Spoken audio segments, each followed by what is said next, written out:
जिसका half part speed, force and energy, जिसके 3 half parts, speed के बारे में, फोर्स के बारे में और एनर्जी के बारे में, राइट? श्योर। ज्यादा इंपॉर्टेंट जो क्वेश्चंस आते हैं वो फोर्स और एनर्जी से आते हैं, ओके? ऑल्सो कुछ डेफिनेशन बेस्ड क्वेश्चंस भी आते हैं, आराम से पढ़ेंगे, बिल्कुल आराम से पढ़ेंगे, कोई रॉकेट साइंस नहीं है, बिल्कुल आराम से इत्मीनान से बात की जाएगी, ठीक है? Sure. I am expecting that almost all of you know the formula speed equal to distance upon time. Yes or no, everyone? Yes, sir. No, शाबाश, sir. ठीक है? If you do not, then अभी आप लिखिए कि बच्चे speed is equal to distance upon time, ठीक है? यहां से एक इंपॉर्टेंट क्वेश्चन जो आता है, यहां से एक इंपॉर्टेंट क्वेश्चन जो आता है वो क्या आता है, सुनिए। वो आता है कन्वर्जन ऑफ यूनिट्स। एक इंपॉर्टेंट क्वेश्चन, कैसे? देखो, if 5 kilometre per hour is written, then it is how many metres per second. तो आपको पता होना चाहिए, याद होना चाहिए और क्विकली कैलकुलेट होना चाहिए कि किलोमीटर पर आवर से मीटर पर सेकेंड में कन्वर्ट करने के लिए हम 5/18 से मल्टीप्लाई करते हैं। So this should be your note. When kilometer per hour has to be converted to meter per second, then we multiply with 5/18. And the reverse is also there. What is the reverse? That when meter per second has to be converted to kilometer per hour, then we multiply it by 18/5. by 5. Shabash. Note number 1. Excuse me, sir. Yes, Krish? Sir, I can't understand. बेटा कुछ नहीं, देखो अगर मैं आपसे बोलता हूँ 72 kilometre per hour is equal to how many metres per second, तो आप 72 में 5/18 का मल्टीप्लाई करेंगे, 18 4 jar 4 5 jar 20 metre per second, that's it. Excuse me, sir. Yes, I mean, sir, we have to convert kilometer per hour. In each and every case, we multiply it by 5 by no, 18. this is a question. Whenever, yes, I guess now I got your question correctly. Whenever you will have to convert kilometer per hour to meter per second, you will multiply it by 5/18. Clear? Sure? Yes, sir. How it has arrived to 5/18, there also is a concept behind it, right? We are telling you the direct method. The concept is, when you convert kilometer to meter, you write 1000 meters, and you convert hour to second, you write 3600 seconds, right? In that way, double zero got cancelled. 10/36 is nothing but 5/18. Yes or no? That is why you are multiplying 5/18. 5/18, ठीक है, is not what we call it as क्या? 5/18 is not what we call it as Sir, I a don't जादुई understand. number, right? It has come with a conclusion. With a Sir? हाँ बच्चे, आदित्री sir मैं समझ नहीं पाई. देखो बच्चे, एक सिंपल क्वेश्चन है, मैं क्वेश्चन पूछता हूँ आपसे, ठीक है? कि भाई आपकी गाड़ी जो है वो, ठीक है, किसी एक पर्टिकुलर डे पर 36 किलोमीटर पर आवर की स्पीड पे चल रही है, सेफ स्पीड है, राइट और नॉट? Yes sir. बट मैं एक ऐसी मशीन रखता हूं जिसमें मैं सिर्फ मीटर पर सेकंड पढ़ सकता हूं भाई, किलोमीटर पर आवर नहीं पढ़ सकता। तो मैं आपसे पूछता हूं कि Aditri, can you please tell me in metre per second? So Aditri will be like, हाँ okay, I have learned it. So whenever I have to convert kilometer per hour to meter per second, I multiply the speed by 5 by 18. So 36 into 5 by 18, Sir, answer is 10 meters per yes, second. is 10 meter per second. Understood, Aditri? Yes, sir. Right? That's the step. Even the reverse is also true. Right? Say for example, I am telling someone कि भाई I am running with a speed of 15 meter per second. What is my speed in kilometer per hour? So they will say कि oh, in that case we will multiply by 18 by 5. 5 threes are, right or not? 54 kilometer per hour. Understood? Yes, sir. Right? Excuse me, sir. Yes, beta, welcome. Sir ये 36 kilometre वाला फिर से explain करोगे? Please बच्चे, क्यों नहीं करेंगे? देखो, जब भी आपको किलोमीटर पर आवर से मीटर पर सेकंड में जाना होगा तो आप मल्टीप्लाई करेंगे 5 बाई 18 से, ठीक है?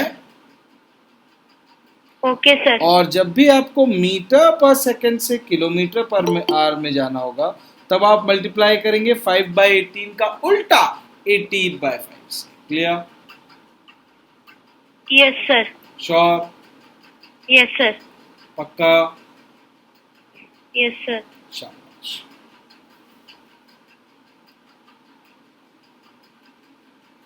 ठीक है? Yes sir. नेक्स्ट कंसेप्ट आता है, please understand, important concept, concept of average speed.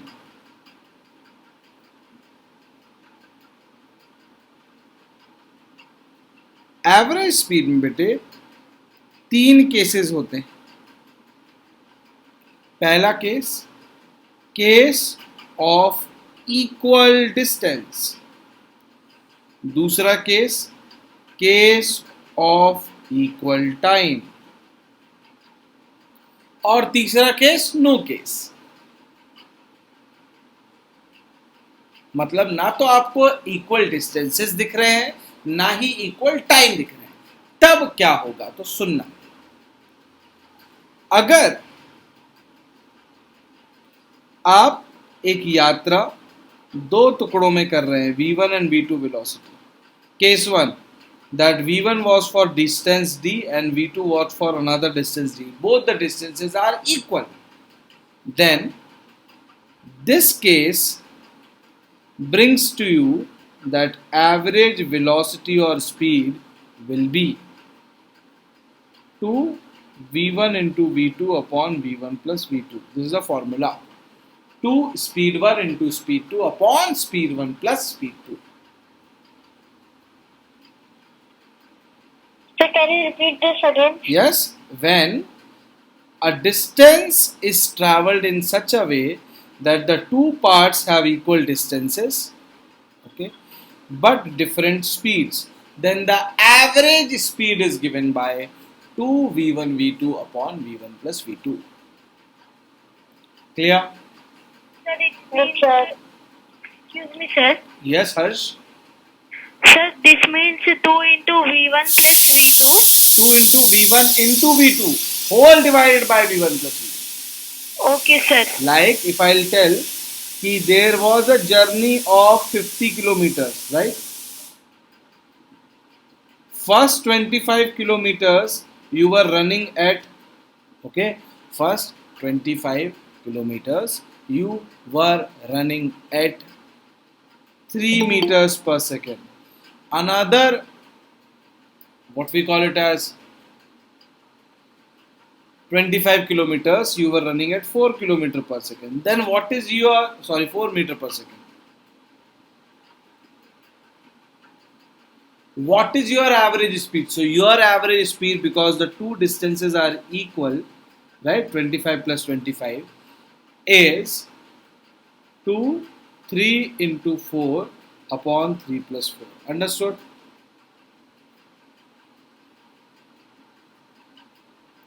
Sure. Sir, average speed is 2 meter per second. No, the answer will not be 2 meter per second. Sir, the answer is 24/7. 24 by 7 meter per second. Yes. Case 1. Case 2. Excuse me, sir. Yes, beta. So how it is 2 multiplied by 3 multiplied by 4 by 7? 2 is the same thing as in the formula. Yes, sir. Speed 1. What is speed 1? 3 meter per second. 3 Speed meter per 2. second. What is speed 2? 4 meter per second. 4 meter per second. Upon speed 1 plus speed 2. Okay? 3 plus 4 is 7. Clear? Okay, sir. Sure, very good. The case second is case of equal time, which is nothing but if a journey was covered in first half time with the speed v1 and in the another half time with the speed v2, then the average speed is given by nothing but the mathematical average of the two speeds. Okay, v1 plus v2 by 2. Excuse me, sir. Yes, welcome, Harsh. Sir ये 3 ms by 4 ms का फिर से explain करो ना। Metre per second बेटा, metre per second 4 metre per second. Sir can you explain it again? Yes. So बेटा हाँ, तो अगर डिस्टेंसेस इक्वल है, देखो यहाँ डिस्टेंसेस इक्वल है ना, both are d, both are 25, right? Yes और नो? तो हमने क्या किया, 2 speed 1 into speed 2 upon speed 1 plus speed 2. Clear?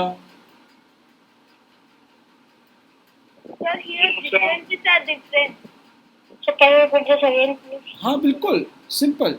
2 into speed 1 into speed 2 upon speed 1 plus speed 2.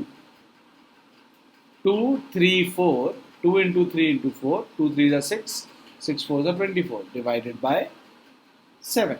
Clear? 4 plus 3, sir right? अब आ रहे हैं हम टाइम के साथ.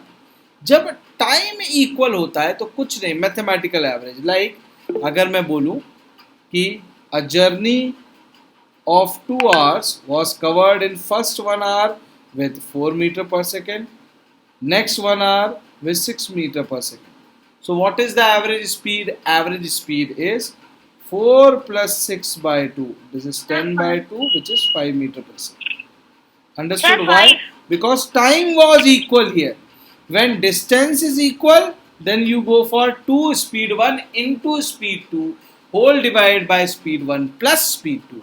Whereas when time is equal, it becomes a bit simpler.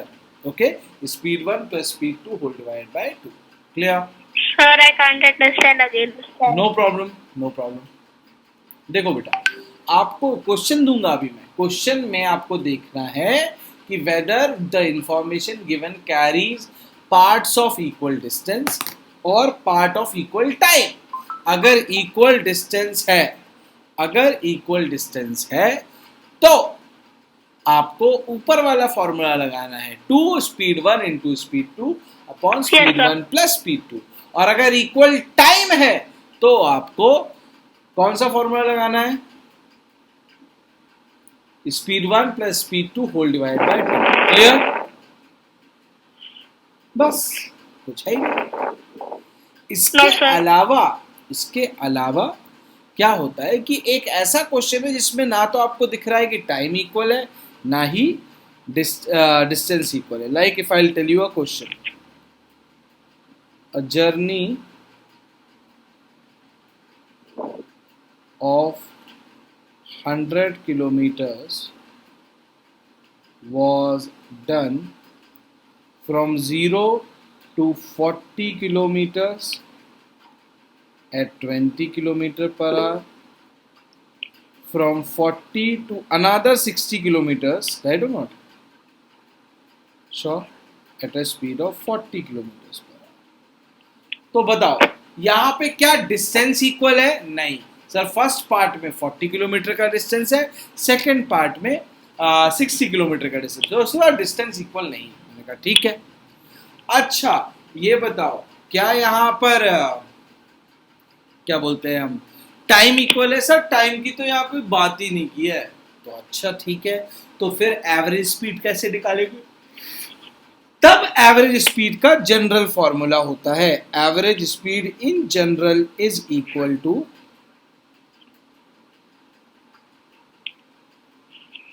Total distance covered upon total time taken. Okay, sir total distance covered upon total time taken. हाँ बेटा Aditri. Sir I understand the formula but I not understand the question. हाँ अभी आ रहा है ना, अभी हमने question किया ही नहीं बच्चे, अब आप क्वेश्चन करेंगे then you will be able to understand it better. Okay sir I can't understand. No problem, once the questions will arise, given हाँ one the questions will arise you will be able to understand. Sir can you explain the formula again? आगे कुछ नहीं है फॉर्मूले में, total distance covered upon total time taken. ठीक है, but here time is not given. तो we will calculate ना, we will calculate, don't worry, we will calculate. तो हाँ जैसे मेरे दोस्त हर्ष ने बोला कि सर टाइम तो दिया ही नहीं है, तो देखो चलो हर्ष निकालते हैं। हर्ष टोटल डिस्टेंस दिया है बेटा? Yes sir. कितना? 100। Very good. अब टोटल टाइम दिया नहीं है बट निकालना है ना। Yes sir. और speed equal to distance upon time के हिसाब से टाइम इक्वल टू क्या होता है? Distance by speed. यस और नो? Distance. Very good. तो फर्स्ट पार्ट में आपने कितना डिस्टेंस कवर किया? 40। स्पीड कितनी है? 20। तो आपको पता चल गया कि ओ फर्स्ट पार्ट में 2 आवर्स लगे। यस और नो? Yes sir. ये आपका कौन है? ये है T1 प्लस सेकेंड पार्ट में आपने कितना डिस्टेंस कवर किया? 60 और स्पीड कितनी थी? 40। तो ये आपका कौन है? T2। अंडरस्टूड? Yes sir. तो टोटल टाइम भी निकल गया। टोटल डिस्टेंस 100, टोटल टाइम ये 2 आवर्स और ये 1.5 आवर्स, राइट और नॉट? तो 3.5 3.5 kilometre per hour. You can simplify it, I am not much interested in simplifying it. Clear? Yes sure? Sir understand. No problem बच्चे। ठीक है, आपसे क्या बोला गया था कि भाई एक क्वेश्चन है, स्टोरी क्या है कि एक यात्रा हो रही है। सर हाँ बच्चे Aditri, can you explain the question?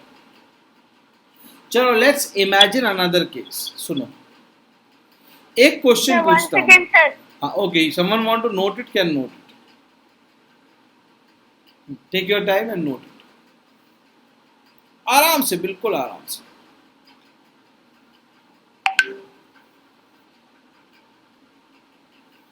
Mama sir done. Done. अब सुनना, एक रियल लाइफ एग्जाम्पल लो। जस्ट कंसिडरिंग कि भाई ओके हर्ष भाई के घर से, जस्ट कंसिडरिंग उनका school, Harsh home and school, okay sure, ठीक है, वो 10 किलोमीटर अवे हैं। ठीक है हर्ष? Yes sir. और हर्ष को घर से स्कूल साइकिल से जाने में 1 आवर लगता है। तो Harsh what is your speed? Sir speed is equal to distance by time. Are we correct? Yes sir. Now Harsh think, yes sir. ठीक है, everyone, Aditri, Harsh, Aarav and everyone, सोचो क्या आप घर से निकल के स्कूल तक एक ही स्पीड में साइकिल चलाते हो क्या?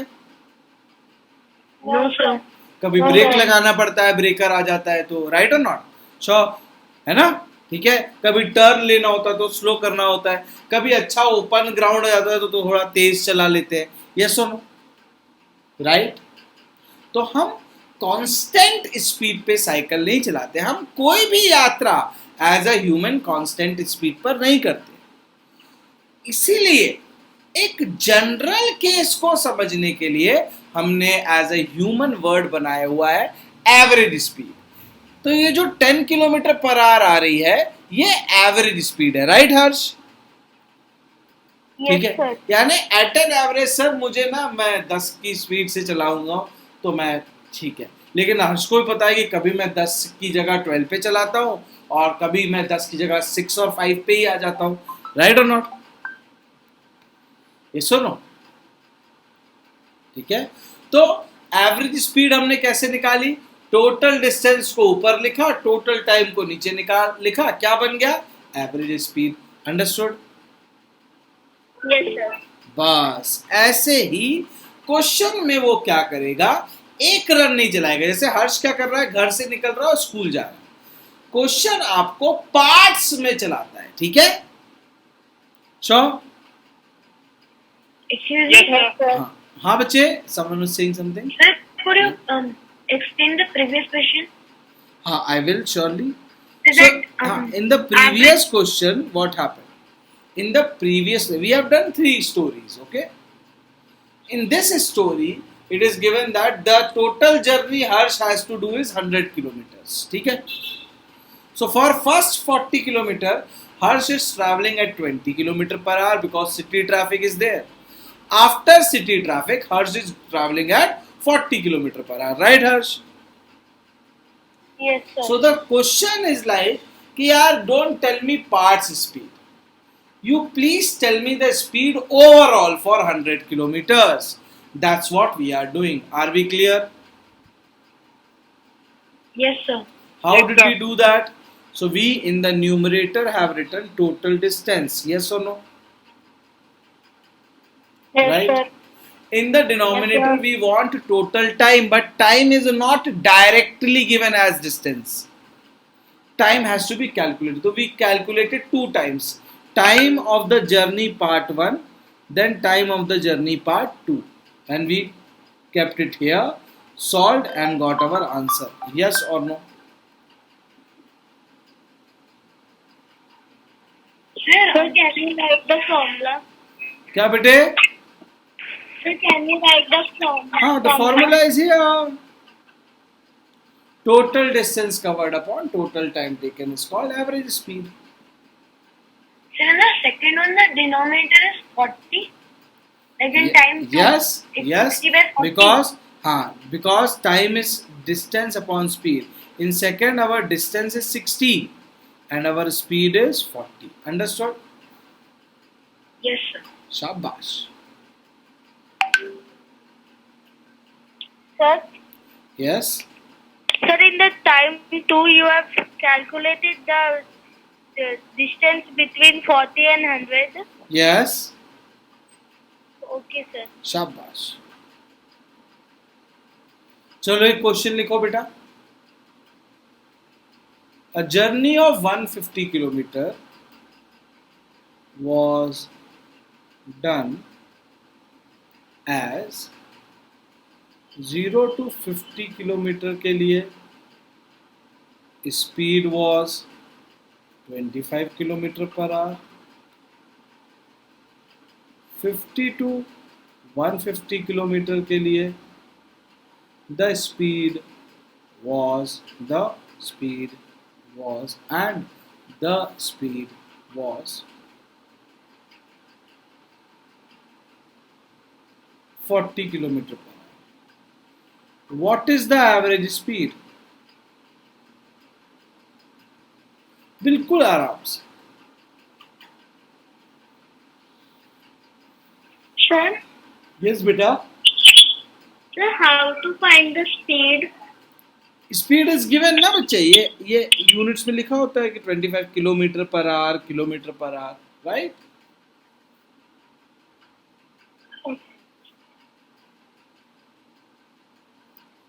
तो आपका सॉल्यूशन होगा, क्या सॉल्यूशन होगा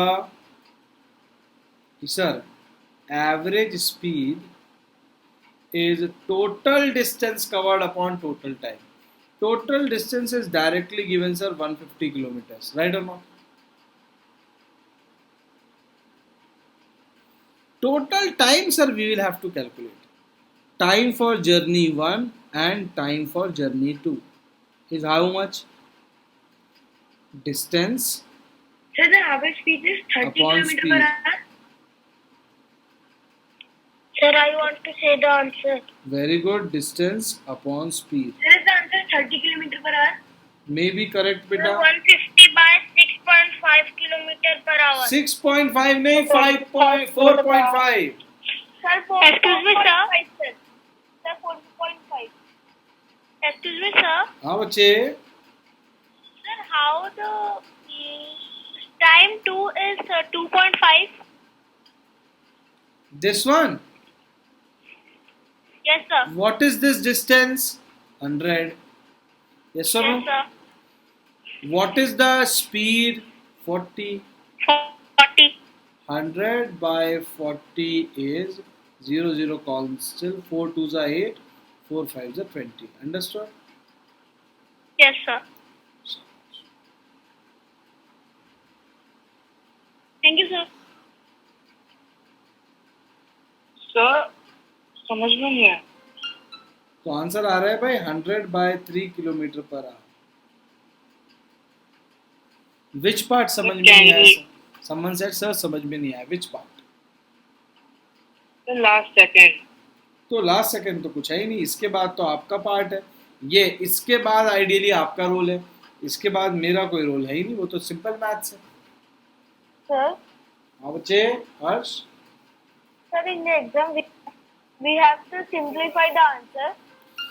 See, in exam you are not independent in the format of answer. They will be giving you options, right? Yes, sir. So depending on the format of option you have to decide whether you have to further simplify or not. Understood? Okay, sir. Like you solved, you got the answer 100 by 3. But in all the 4 options are decimal. Then surely you will have to convert 100 by 3 to 33.33. Right or not? Yes, sir. But suppose you got your answer 2.7. But everything is like in fraction. Then 2.7 has to be converted into fraction. Understood? Okay, sir. Yes, sir. RIMC is subjective. So you are in the exam are not independent to think what to do. The options will tell you what to do, which format they want the answer. Okay? Sir, but the paper of RIMC is subjective. Not the whole paper is subjective, dear. The paper is divided into subjective and objective both parts. Understood? Yes, sir. Clear? Sure. So, based on the instructions given in the question, you will either leave at 100 by 3 or will go at 33.33. Understood? Yes, sir. Shabash. Very good. Are we clear with this? Yes, sir. Sure. Yes, sir. Let's take up another one topic. Yes, sir. The next topic is laws of motion.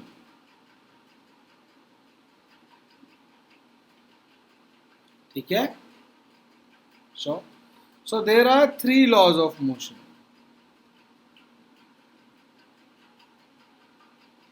Law number 1. It is also called as law of inertia. Law number 2. So it is also called as definition of force.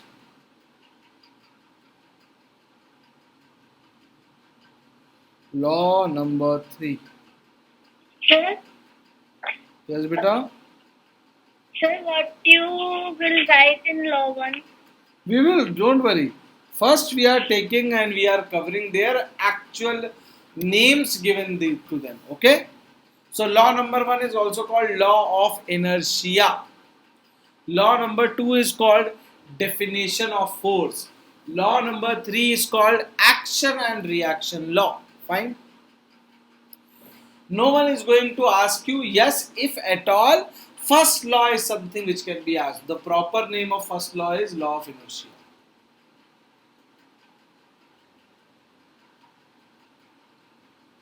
Now there statements.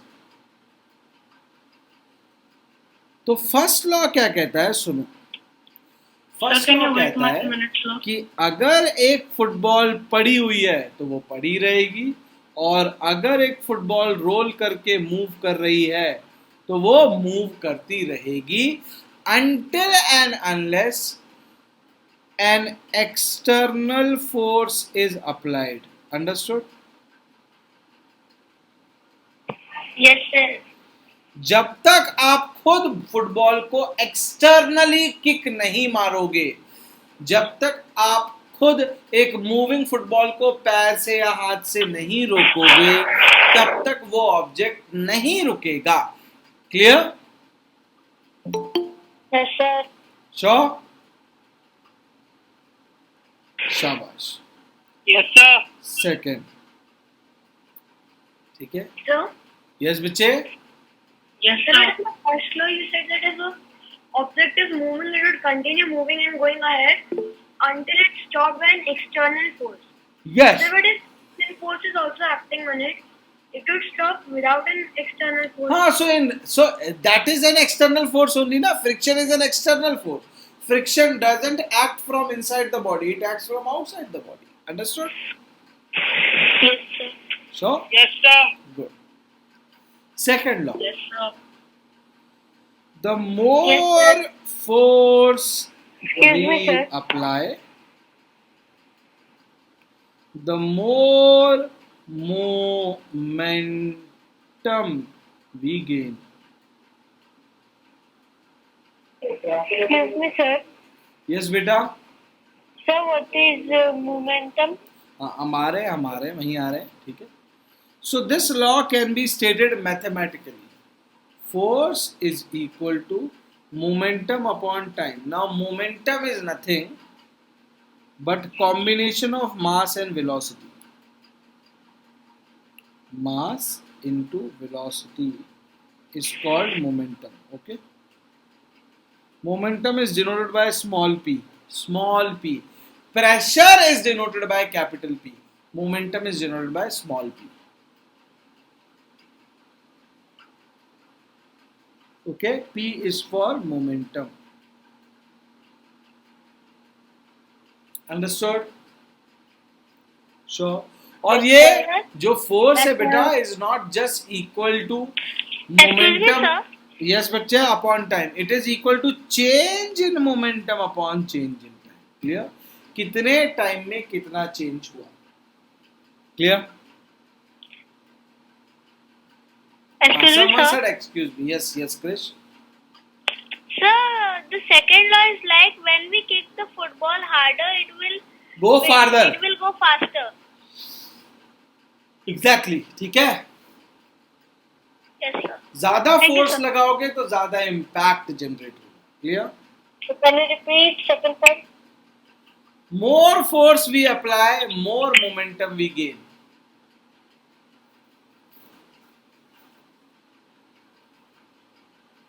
Right? The formula. Then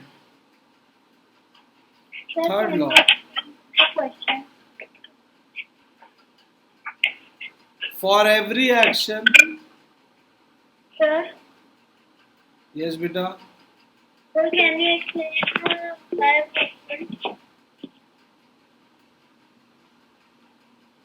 For every action there is an equal and opposite reaction.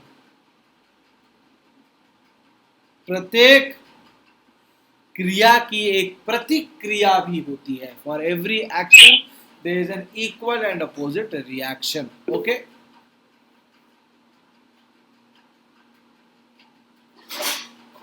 These are called the three laws. अब Sir, can you आपसे, explain? हाँ बेटा, अब आपसे exam में तो वो पूछेगा नहीं ना कि राइट न्यूटन्स फर्स्ट लॉ, क्योंकि वो तो एमसीक्यू पेपर है. राइट और नॉट? श्योर. तो वो क्या करता Yes, sir. है, इनके यूजेस पूछता है. जैसे Sir, can you show third question once?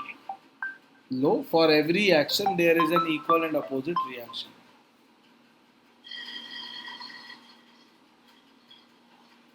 Sir, do we have a worksheet for it? Yes, it will come. Like rocket. Rocket कैसे काम करता है? तो answer is rocket works on the principle of Newton's third law.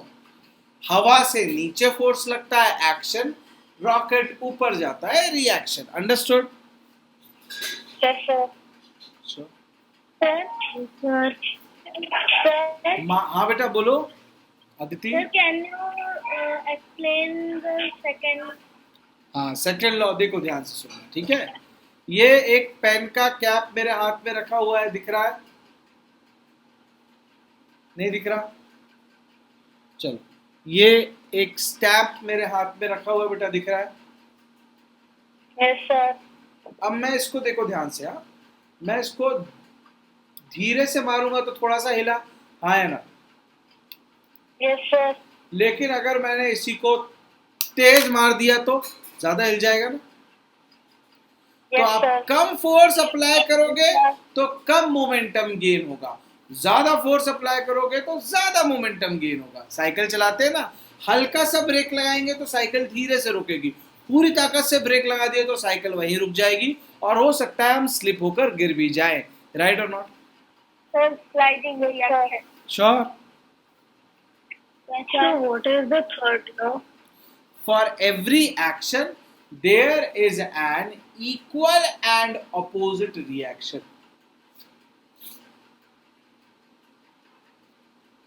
What, sir? For every action there is an equal and opposite reaction. जैसे सोचो, आप jump करने के लिए क्या करते हो बताओ? Sir, we apply force.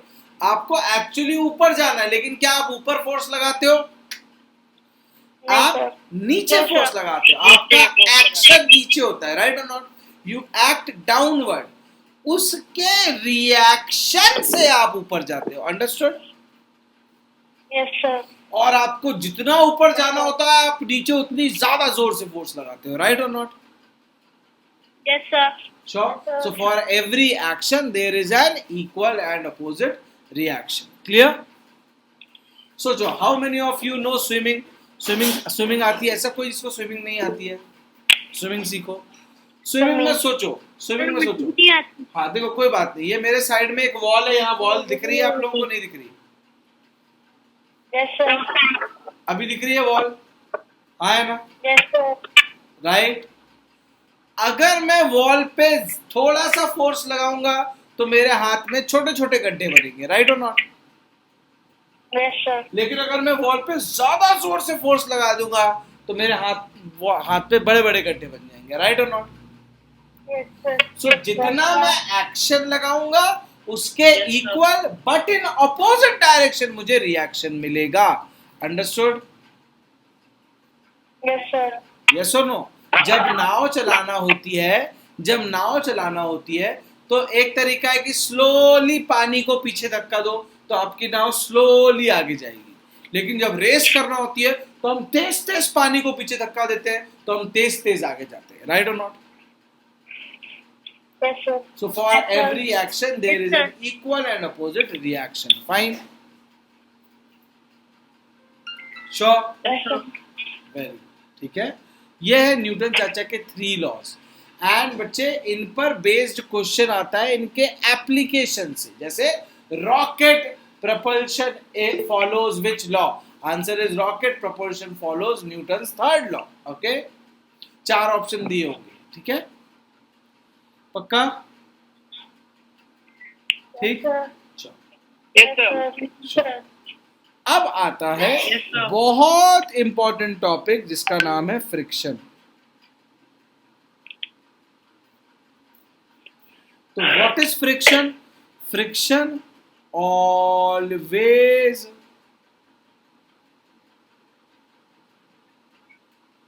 opposes motion and even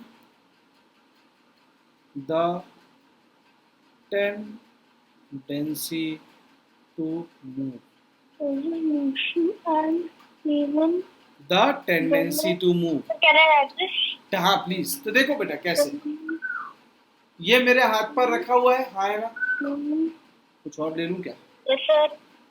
मान लो ये एक ट्रे, ठीक है? Excuse me, sir. I can't see your face. या बेटा रिफ्रेश करो, it may be that your net might have gone slow. देखो ये ट्रे दिख रही है आपको, इस ट्रे पर रखा हुआ ये स्टैम्प दिख रहा है, हाँ है ना? Yes, sir. आपको पता है ये स्टैम्प और ट्रे के बीच में फ्रिक्शन लगेगा। आवाज आ रही है या नहीं? Yes, sir. आ रही है? अब सुनना बहुत आराम से। All of you please put yourself over mute so that my voice can reach to you clearly. हाँ बच्चे, Aditi Sir, I can join repeat. repeat. Sir, I can join again. हाँ please you can log out and relog in. Welcome. Sir, हाँ बेटा देखो तो सुनो क्या हो रहा है। जब आपने इस ट्रे के ऊपर स्टैम्प को रखा हुआ है, सिर्फ रखा हुआ है, आप कोई फोर्स नहीं लगा रहे, तब क्या फ्रिक्शन लगेगा? नहीं, ठीक है? जब आप कोई फोर्स नहीं लगा रहे हो, जब ये स्टैम्प इसके ऊपर मूव करने का सोच ही नहीं रहा है, तो कोई फ्रिक्शन नहीं लगेगा। लेकिन जैसे ही आपने हल्का सा टच किया, थोड़ा सा फोर्स लगाया, थोड़ा सा स्टैम्प का मन हुआ कि चलो चलते हैं, राइट? जैसे ही स्टैम्प इस पर मूव करने का सोचेगा, फ्रिक्शन एक्टिवेट हो जाएगा कि ओए मैं हूं यहां, तुम कैसे चल रहे हो, ठीक है? श्योर? Okay sir. तो फ्रिक्शन दोनों बॉडीज पर लग सकता है। एक ऐसी बॉडी जो रुकी हुई हो लेकिन चलना चाहती है, उस पर भी फ्रिक्शन लगेगा, और एक बॉडी जो चल रही है उस पर तो फ्रिक्शन लगेगा ही। Okay? sir, excuse me, sir. हाँ बच्चे, हर्ष? Sir, what is the definition? Of what? Sir, friction. Friction is a force which always opposes motion and even the tendency to move. Sir, sir, what What, is sir? tendency? Tendency to move. Tendency मतलब कोशिश। ऐसी चीज जो चलना चाहती भी है, उस पर भी फ्रिक्शन लगने लगता है। क्लियर? Sir, हाँ Aditi? sir, could you explain again? हाँ बच्चे, वही एक्सप्लेन किया। देखो जब एक बॉडी सिंपली रखी हुई है, देखो ये यहाँ पे रखी हुई है, ये स्लेट है, इस पर ये स्टैम्प रखा हुआ है, अभी इस पे कोई फोर्स नहीं लगा, तो बॉडी चलना नहीं चाहती, तो कोई फ्रिक्शन काम नहीं होगा। लेकिन जैसे ही मैं इसको टच करता हूँ, बॉडी चले ना चले, फ्रिक्शन एक्टिवेट हो जाता है। क्लियर? Yes, sir. जैसे कभी आपने किसी बहुत भारी ऑब्जेक्ट को मूव करा है, जैसे कभी टेबल को ऐसे धक्का देके खिसकाया है? Yes, sir.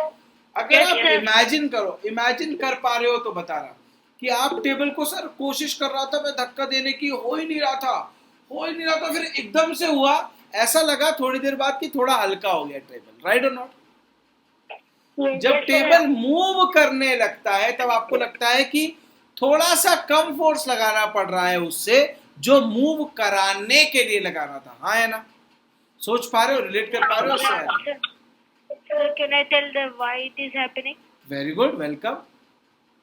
Sir, because friction is not getting time to interlock between two objects. नहीं, ये बताओ ना कि पहले ज्यादा क्यों लग रहा है और बाद में कम? जब Sir, भी because हमें it is in motion. नहीं, हाँ तो it is the extra force is utilised to break inertia. Okay, sure? Yes, sir. जो थोड़ा सा एक्स्ट्रा फोर्स लगता है ना, वो इनर्शिया को ब्रेक में, बॉडी का आलस है ना, बॉडी आलस में बैठी हुई कि मैं नहीं चलूंगी यार, मैं नहीं चलूंगी, तो आपको वो आलस को तोड़ने में थोड़ा एक्स्ट्रा फोर्स लगता है। ठीक है? अंडरस्टूड? Yes, sir. चलो एनीवे आगे बढ़े। ठीक है? तो friction is a force which always opposes motion and even the tendency to move. Friction, Sir, हाँ बेटा, friction sir, acts between two surfaces. देखो नेचर में बहुत सारे फोर्स है बेटा, ठीक है, जैसे ग्रेविटी, ये अकेला भी रहेगा तो इस पे ग्रेविटी लग रही है, लेकिन जब तक ये किसी और के साथ अटैच नहीं है तब तक फ्रिक्शन नहीं लगेगा। फ्रिक्शन के लिए हमेशा मिनिमम 2 बॉडीज की जरूरत है। क्लियर? श्योर? Sir, हाँ बेटा Aditya. sir, could you explain by a question?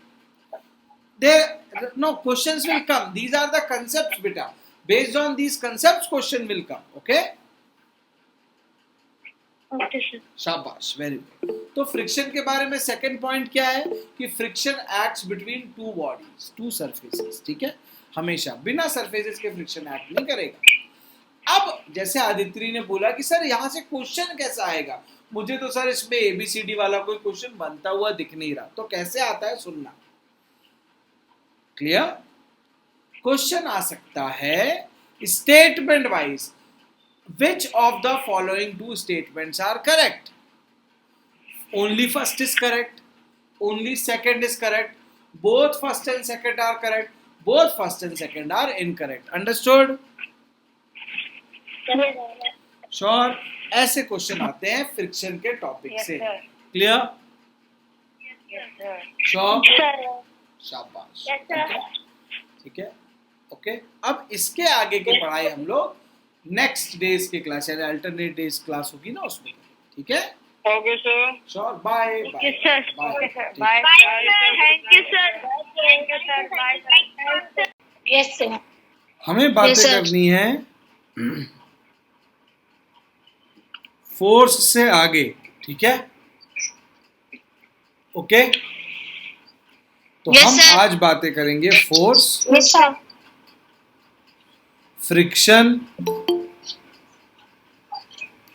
Pressure and weight की। इन 4 वर्ड्स के बारे में हम बात करेंगे, ठीक है? पढ़ेंगे। बढ़िया। अब सुनो, फोर्स क्या होता है बेटा? अ पुश और अ पुल इज कॉल्ड फोर्स, ठीक है? अ पुश और अ पुल इज कॉल्ड फोर्स, ठीक है? फोर्स की जो यूनिट होती है वो न्यूटन होती है, ठीक है? और फोर्स एक वेक्टर क्वांटिटी होता है, ठीक?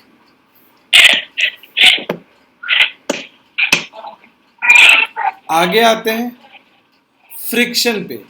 Friction is a type of force. Friction is nothing but it is a type of force. Please बेटा everyone keep your microphone over mute. सभी लोग अपने माइक्रोफोन को म्यूट पर रखें। हेलो आदित्य बेटा।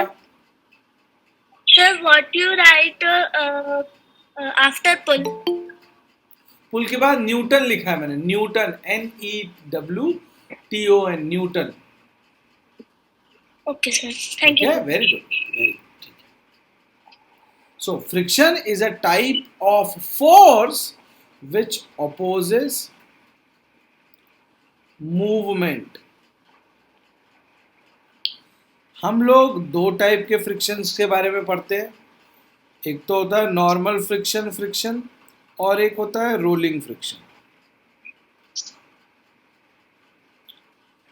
आपको अगर क्वेश्चन आया भी तो यहां से आएगा, इससे ज्यादा से नहीं आएगा, ठीक है? श्योर? क्योंकि फ्रिक्शन एक फोर्स है तो उसकी यूनिट भी न्यूटन ही होती है। Because friction is a force तो उसकी यूनिट भी न्यूटन ही होती है, ठीक है? Yes, sir. अब आता है एक बहुत important term, pressure. Pressure is force acting per unit area. Force upon area is called pressure. Excuse me, sir. Yes बच्चे। So, what do you write after before the pull? Push, PUSH, push. Thank you, sir. Welcome बेटा। So force acting on a given area is called pressure, ठीक है? Pressure की जो unit होती है बेटा वो पास्कल होती है। इंपॉर्टेंट है ये, pascal is the unit of pressure. कई बार पूछा गया है डायरेक्टली कि pascal is the unit of, 4 option देके pressure is the right answer. इसके अलावा प्रेशर को हम एटमॉस्फेरिक लेवल पे एटीएम यूनिट से भी नापते हैं। ATM, atmospheric pressure is measured as ATM. Okay sir. Pressure नापने की जो मशीन होती है बेटा, उसका नाम होता है बैरोमीटर। सर ये भी बहुत इंपॉर्टेंट है। प्रेशर नापने की मशीन को बैरोमीटर कहते हैं। हाँ बेटा बोलिए। सर आपने फोर्स के नीचे क्या लिखा? Area, AREA, area. No sir, उसमें what is the meaning of pascal? Pascal is the unit of force. Excuse me sir. Excuse me, sir. हाँ बेटा, Sir, it is opposite or opposite. Excuse me sir. नहीं समझ में आया बच्चे। एक एक एक करके दो लोगों ने डाउट पूछे। हाँ पूछिए बच्चे। सर पुल के बाद क्या लिखा है? Newton, NEWTON, Newton. So, what do you write after type of force? Opposes, OPPOSES।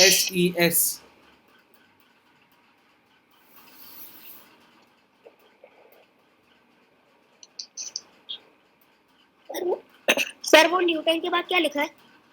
Vector, VECTOR, sorry. Okay sir. आगे बढ़े।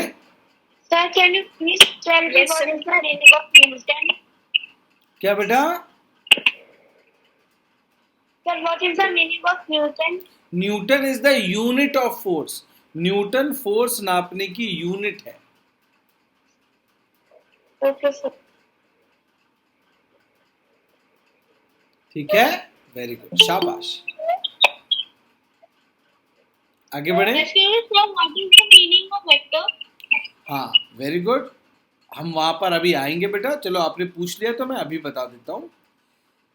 सर आप सर वापस एक बार दिखा सकते हो? सर मैंने लिखा नहीं सर। एक मिनट बेटा। वेक्टर, क्वांटिटीज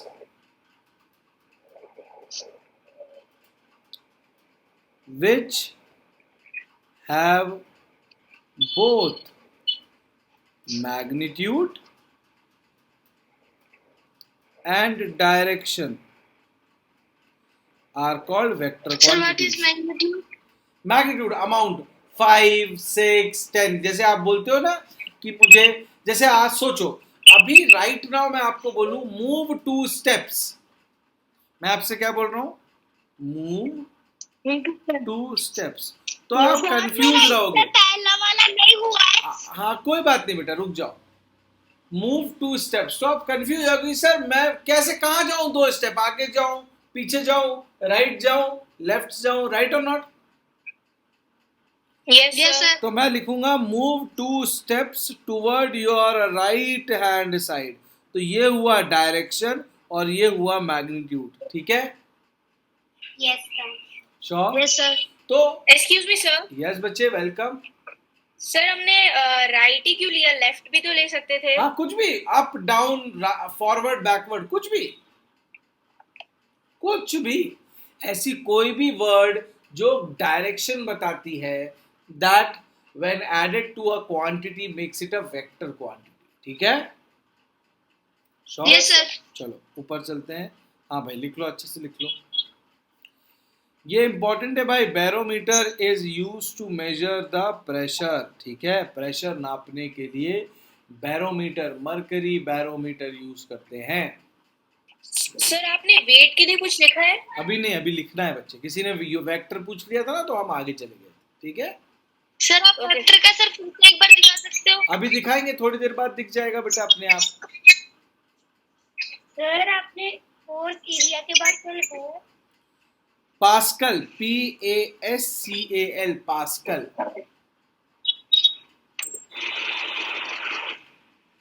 ठीक है, चलो वेट क्या होता है? तो बेटा वेट एक डिफरेंस है, एक वर्ड होता है मास और एक वर्ड होता है वेट। हम जनरल लाइफ में दोनों को सेम ही मान के चलते हैं, है ना। आपसे पूछूंगा मैं आपका वेट कितना है तो भी आप केजी में बताएंगे, आपसे पूछूंगा आपका मास कितना है तो भी आप केजी में बताएंगे, राइट। लेकिन ऐसा होता नहीं है। Yes sir. फिजिक्स में weight is mass of a substance multiplied with acceleration due to gravity. Sir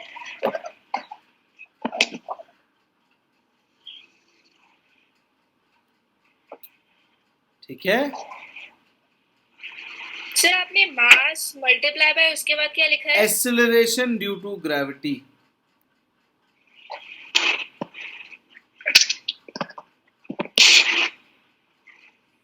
wait जो है वो चेंज होता रहता है विथ रिस्पेक्ट टू हम जमीन से कितना ऊपर है, कितना कम है, हम पानी में है, वगैरह वगैरह वगैरह, ठीक है।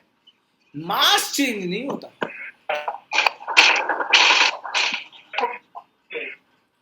Mass is the amount of substance in a body. Excuse me sir.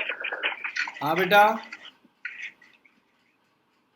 Sir ऊपर वाला थोड़ा सा दिखा दीजिए सर, थोड़ा सा बचा है।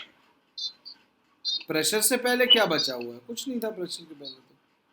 सर यही थोड़ा बचा।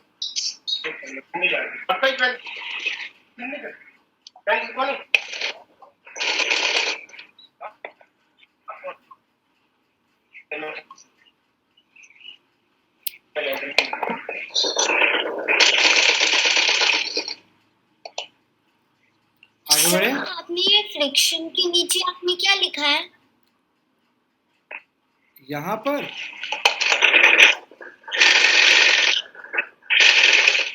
Yes sir. Rolling friction. आज के बाद क्या? बेटा अपना माइक्रोफोन म्यूट रखिए। Sir what is the difference between weight and mass?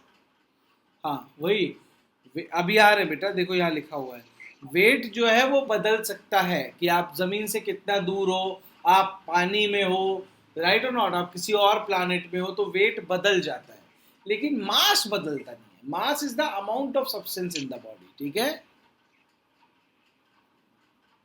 Yes sir. Okay. आप इन सब चीजों का पीडीएफ भेज देंगे ग्रुप में? पहले आप कॉपी बनाओ फिर हम बाद में पीडीएफ भेजेंगे। पहले आपको कॉपी बनाना है, अपनी हैंडराइटिंग में लिखना है। Excuse me sir. हाँ बेटा। Now what is the difference between friction and rolling friction? हाँ देखो, जब एक बॉडी दूसरी बॉडी के ऊपर स्लाइड करती है तो स्लाइडिंग फ्रिक्शन लगता है, और जब रोल करती है तो रोलिंग फ्रिक्शन लगता है। दिखा देंगे आप? हाँ बच्चे ये लीजिए। हाँ आदित्य बेटा बोलो। आपने मास के बाद क्या लिखा है? What is right? Aditri, I could not get it. Please repeat.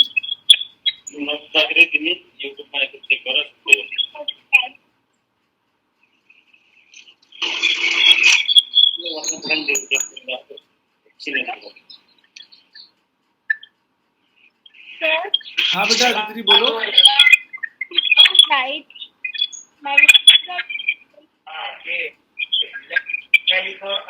Aryan, do not react. हाँ आदित्रि बेटा आपकी आवाज मुझे क्लियर नहीं आ रही, ब्रेक हो के आ रही है। क्या आप मुझे चैट करके बता सकते हैं? Sir, two is the magnitude or direction. 2 is the magnitude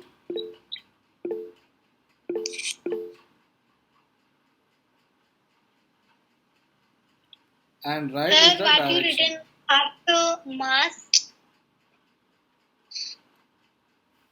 Mass is the amount of substance in a body.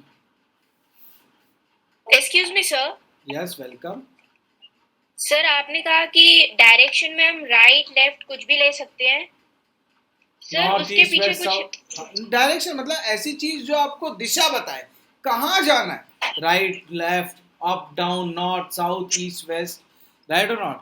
हाँ, जैसे हो सकता है आप नॉर्थ साउथ भी ना बताएं, आप बताएं सर मेरे घर से मेरे दोस्त, मतलब आपके मान लीजिए 2 दोस्त हैं, एक दोस्त का नाम है पी और एक दोस्त का नाम है क्यू, तो डायरेक्शन में ऐसे ही बताओ यार पी के घर की तरफ जा, राइट, या क्यू के घर की तरफ जा। ऐसी कोई भी चीज जो बताए कि किधर मूव कर रहा है, किस डायरेक्शन में काम हो रहा है। तो सर हम सिर्फ अगर कोई डायरेक्शन पूछे तो सिर्फ हम राइट या लेफ्ट कुछ भी बोल सकते हैं? ऐसा कुछ भी जो सही डायरेक्शन बताए कि किस डायरेक्शन में जाना है, ठीक है? सर वो हमें कैसे पता चलेगा कि सर हम कौन सा डायरेक्शन में जा रहे हैं और कौन सा सही है? बेटा नहीं, क्वेश्चन में इंफॉर्मेशन इस तरीके से दी होगी, आपको पता रहेगा। आपने अंकित सर के साथ डायरेक्शन सेंस क्वेश्चन किए हैं ना? Yes sir. बस सिंपल। मैम के साथ यस सर। चलो आगे बढ़ते हैं। ऐसा क्या है? चलो ऐसा क्या है? अब बारी आती है वेक्टर्स, मूवमेंट, फोर्स हो गया, फ्रिक्शन हो गया, प्रेशर हो गया, ठीक है? हाँ बच्चे बोलिए।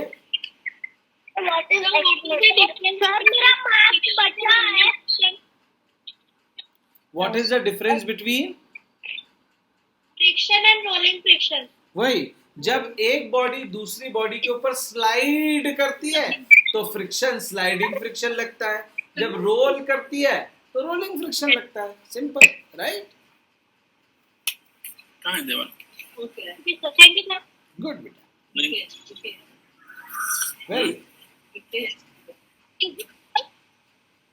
कहाँ पे देवन? चलो आगे बढ़े।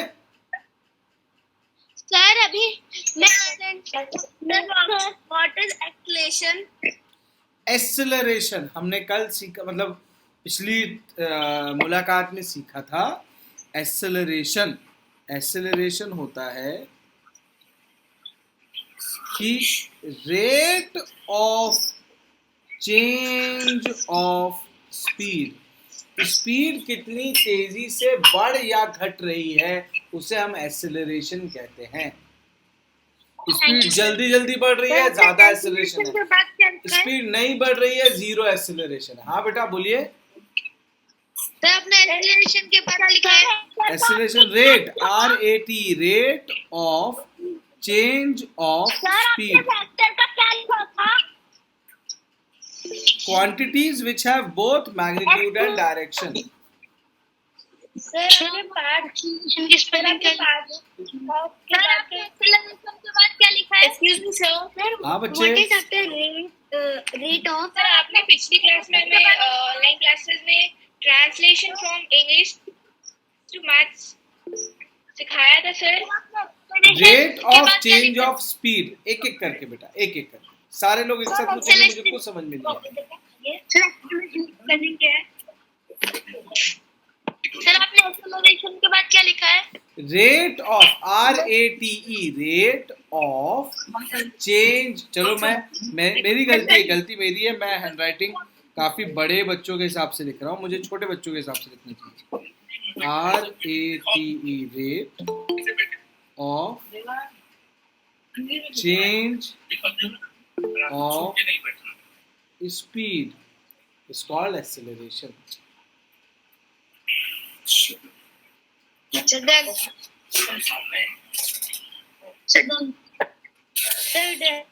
Very good. Sir done. Very good. Sir done. चलो आगे बढ़ते Sir हैं। done. Sir बेटा done. फोर्स, प्रेशर एक्सेट्रा के बाद आता है वर्क, एनर्जी एंड पावर, ठीक है? सर वो वाला मेरा हुआ नहीं। कोई बात नहीं, बाद में। फोर्स इनटू डिस्प्लेसमेंट होता है वर्क, ठीक है? जब भी किसी चीज पर फोर्स लगा के उसे मूव कराया जाता है उसे कहते हैं वर्क करना, काम करना, राइट? वर्क की यूनिट होती है जूल, JOULE, वर्क की यूनिट होती है जूल, ठीक है? फिर आता है एनर्जी,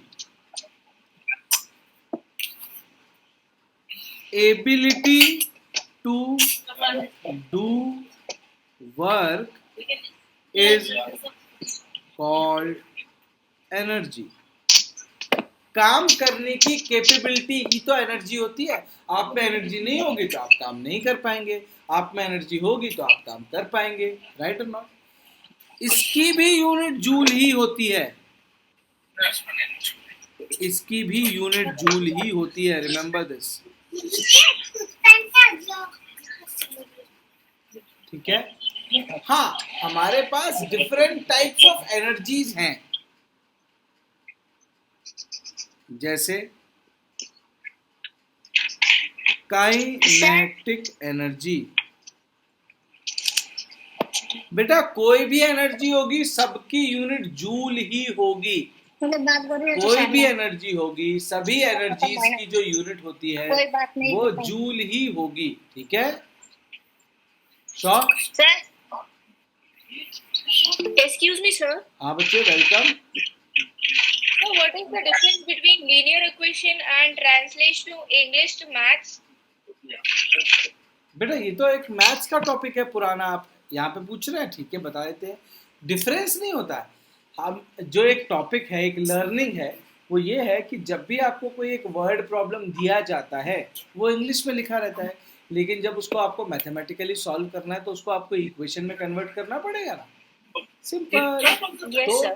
जब भी आप एक कोई भी आपको, मैं या कोई और आपको कभी भी जब एक्चुअली में लीनियर इक्वेशन सिखाता है तो पहला टॉपिक यही सिखाता है कि आप इंग्लिश को मैथ्स में कैसे ट्रांसलेट करें। ठीक है? Excuse me, sir. यस बेटा, वेलकम। सर, लेकिन मैक्सिमम क्वेश्चंस में लीनियर इक्वेशन में x या y आते हैं अल्फाबेट में। एग्जैक्टली। तो क्या होता है, वो इंफॉर्मेशन को चेंज किया हुआ है, मतलब उसको इंग्लिश में लिखा हुआ है, उसको चेंज करके आपको मैथ्स में लिखना है। एक अच्छा क्वेश्चन जो होगा, जैसे प्रॉफिट एंड लॉस है बेटा, जैसे प्रॉफिट एंड लॉस है, राइट? ठीक है, तो प्रॉफिट एंड लॉस में आपको स्टेटमेंट दिया हुआ है ना, the profit on selling object 1 is 5% more than the profit on selling object 2। इसको आपको मैथ्स में लिखना पड़ेगा ना, सॉल्व करोगे तो। ठीक है, तो जो टॉपिक होता है translating English to linear equation, उसमें आप ये सीखते हैं। ठीक है सर, लेकिन उसमें तो x और y आता है और भी अल्फाबेट्स आते हैं उसमें। नहीं, वो x और y तो हमारी चॉइस है, हम x और y लेते हैं, हम कुछ भी ले सकते हैं, चिंटू पिंटू रिंकू भी ले सकते हैं। ठीक है, श्योर? क्वेश्चन में बेटा क्वेश्चन में डिपेंड करता है, वो आपको डायरेक्ट इक्वेशन भी दे सकता है और वर्ड प्रॉब्लम भी दे सकता है। ठीक है, sure? Thank you sir. Very good. हाँ बेटा, कोई कुछ पूछ रहा है बहुत देर से। हाँ बच्चे बोलिए। सर, फोर्स इनटू डिस्प्लेसमेंट के नीचे आपने क्या लिखा है? Joule, JOULE, joule is the unit of work. Thank you sir. Thank you बेटा। Sir, so different type of energy. हाँ, कोई और कुछ पूछना चाहता है? बोलो बच्चे। सर हम लोग अभी कौन सा चैप्टर पढ़ रहे हैं?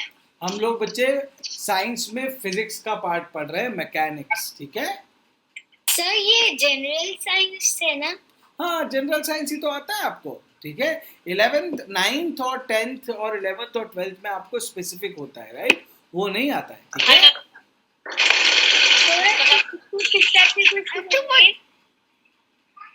क्या बच्चे?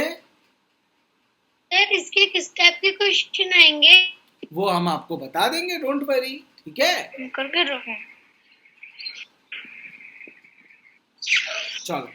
सो एनर्जी में होता है काइनेटिक एनर्जी। कौन सी एनर्जी होती है kinetic energy? The energy due to speed. किसी भी ऑब्जेक्ट में उसकी स्पीड के कारण जो एनर्जी होती है उसे कहते हैं काइनेटिक एनर्जी।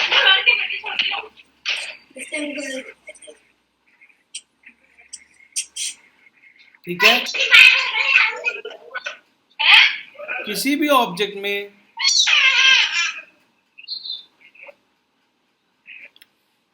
ऑब्जेक्ट में उसकी पोजीशन के कारण, पोजीशन या हाइट के कारण जो एनर्जी होती है उसे हम कहते हैं पोटेंशियल एनर्जी।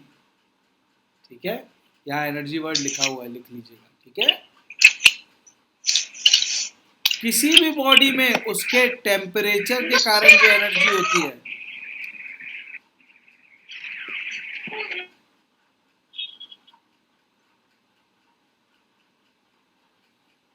किसी भी बॉडी में उसके टेम्परेचर के कारण जो एनर्जी होती है उसे कहते हैं हीट एनर्जी।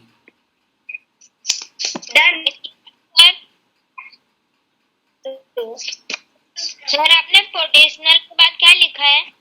मैंने बस मार्क कर दिया है कि ये सेम वर्ड यहाँ लिख लीजिएगा, एनर्जी, ठीक है।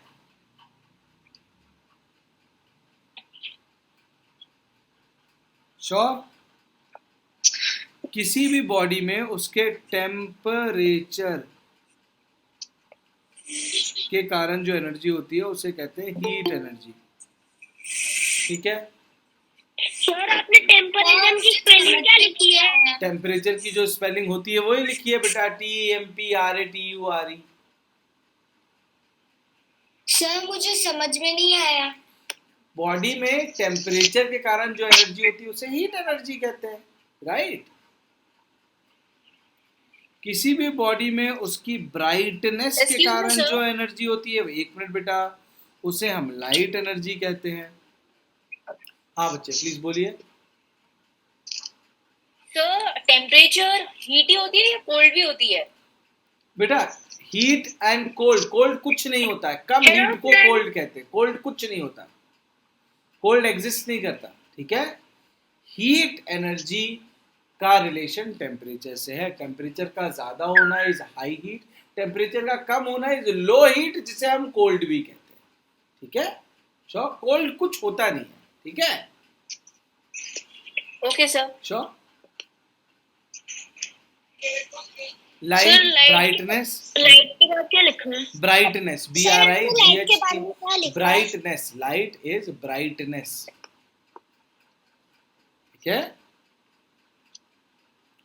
एक और बात ध्यान दीजिए, ये सारी एनर्जीज की यूनिट जूल ही है।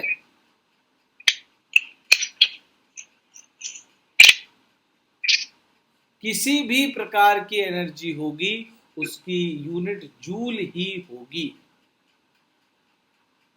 ठीक है। Yes sir. शाबाश।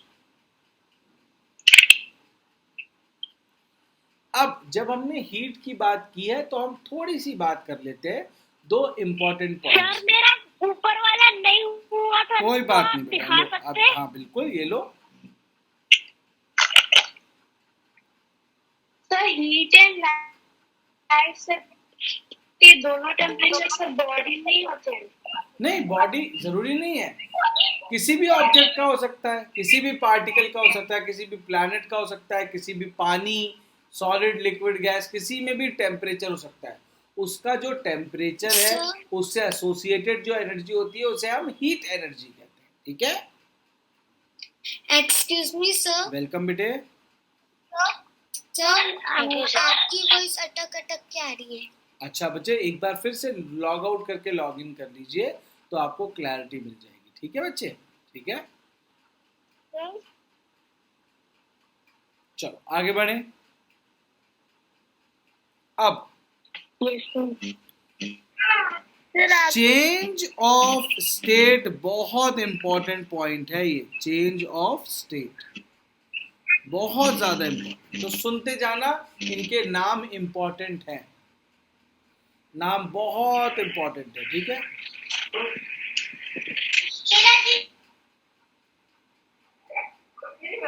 सर आराम से सुनना। Hello sir. Sir sir good afternoon sir. Sir I am in a class, can I call you in like some time?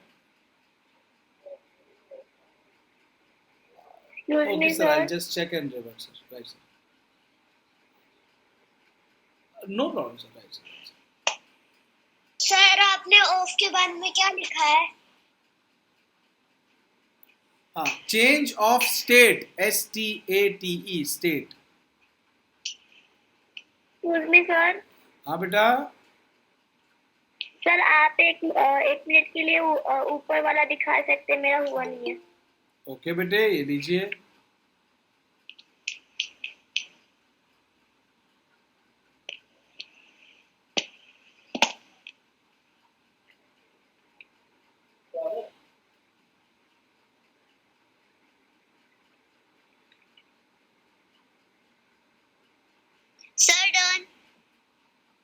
Good.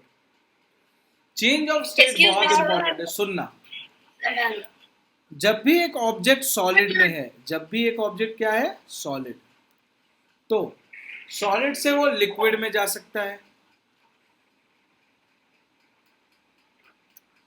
इस प्रोसेस को कहते हैं मेल्टिंग। क्या कहते हैं? मेल्टिंग। मेल्टिंग। ठीक है। सॉलिड से लिक्विड और लिक्विड से वो गैस बन सकता है, इसे कहते हैं वेपराइजेशन। वेपराइजेशन। सर ये लिखना है। हाँ, लेकिन अगर कोई ऑब्जेक्ट सॉलिड से सीधा गैस बनता है तो उसे कहते हैं SUBLIMATION, सब्लिमेशन।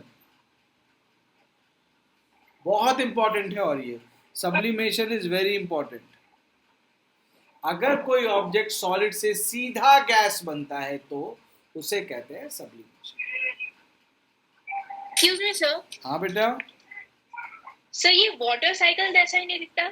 नहीं, वाटर साइकिल अलग कहानी है बच्चे। सर लेकिन इसमें भी गैस और वेपरेशन हाँ भी आ रहे है, हैं। वाटर साइकिल में इन टर्म्स का यूज होता है, ठीक है। श्योर, ये टर्म्स वाटर साइकिल के एक पार्ट है। वाटर साइकिल एक मोर कॉम्प्रिहेंसिव एक्सरसाइज है, ठीक है। शाबाश। गैस से आप लिक्विड में जब जाते हैं तो उसे कहते हैं क्या? लिक्विफिकेशन। LIQIFICATION, ठीक है। LIQUIFICATION, liquefaction. जब आप लिक्विड से सॉलिड बनाते हैं तो आप उसे फ्रीजिंग कहते हैं, ठीक है। Sir not done. कोई बात नहीं। Sir done. When Sir? you heat a liquid, sir एक मिनट बेटा, सर एक मिनट, उसे हम बॉइलिंग कहते हैं। क्या कहते हैं? Sir boiling. आई हाँ हैव बेटा। Doubted linear equation. Linear equation बच्चे बताओ, जब तक सभी लोग लिख रहे हैं I will try to address it.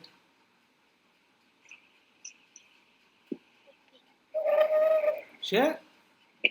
Meanwhile everyone Sir? Is writing. हाँ, welcome. Sir what is liquefication? जब एक गैस लिक्विड बनती, जैसे बच्चे देखो, अगर आपने इमेजिन किया जब हम क्या करते हैं, कैसे बताऊं मैं आपको, कि मैगी बनाई है, मैगी कभी? Yes sir. Yes sir. तो मैगी से जब Yes, धुआं sir. निकलता है, अगर ऊपर आप एक प्लेट रख दे तो प्लेट पे ड्रॉपलेट्स बन जाते हैं कि नहीं बन जाते हैं? Yes sir. तो वहां क्या हुआ, जब एक गैस लिक्विड में कन्वर्ट होती है तब हम उसे लिक्विफिकेशन कहते हैं, ठीक है। सर लेकिन वो तो गैस होता है, फिर उसमें ड्रॉपलेट्स क्यों आ जाते हैं? Gas is nothing but an expanded liquid. Liquid को बहुत एक्सपैंड कर देते हैं तो वो गैस बन जाती है। तो जब हम ढक्कन लगाते हैं तो हम लिक्विड को कंप्रेस, गैस को कंप्रेस कर देते हैं, और कंप्रेस करने से गैस वापस से क्या बन जाती है, लिक्विड, ठीक है। सर हाँ बच्चे, सर सर एक बाय एक, वन बाय वन। हाँ बोलो। ये तो इवापोरेशन है। क्या इवेपोरेशन क्या होता है बच्चे? इवेपोरेशन होता है पानी का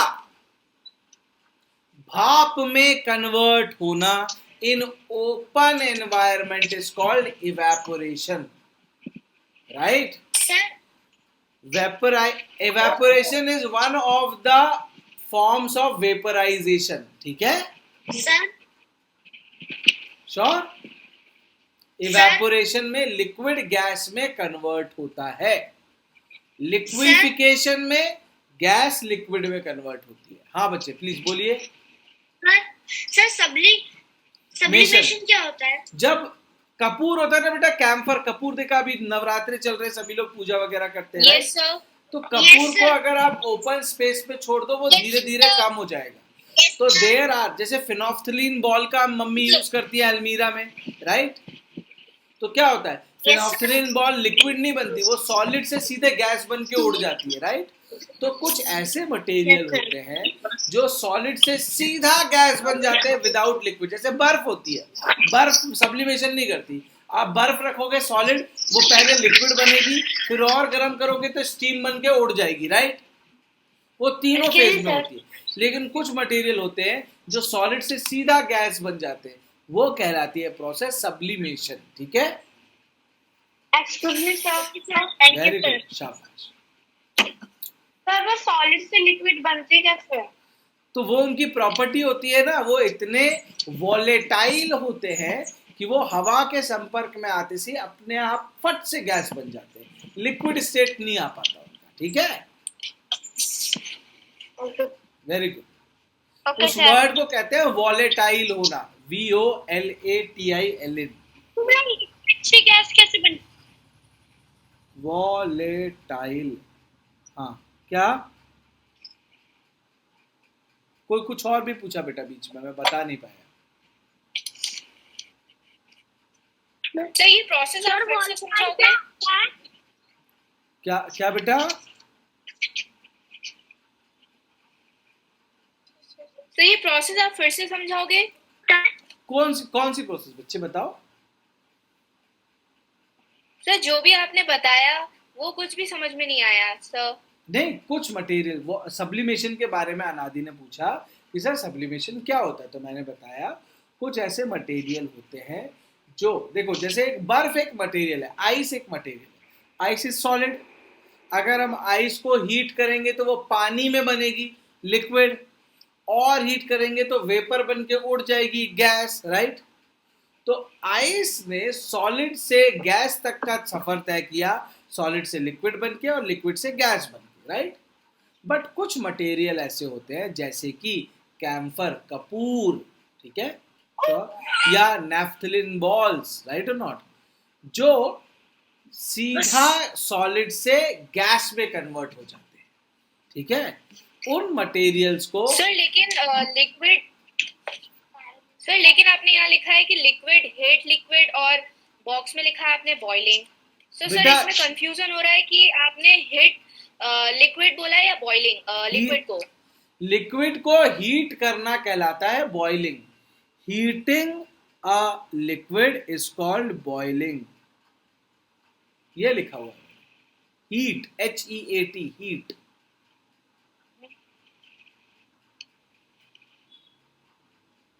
ठीक है? चलो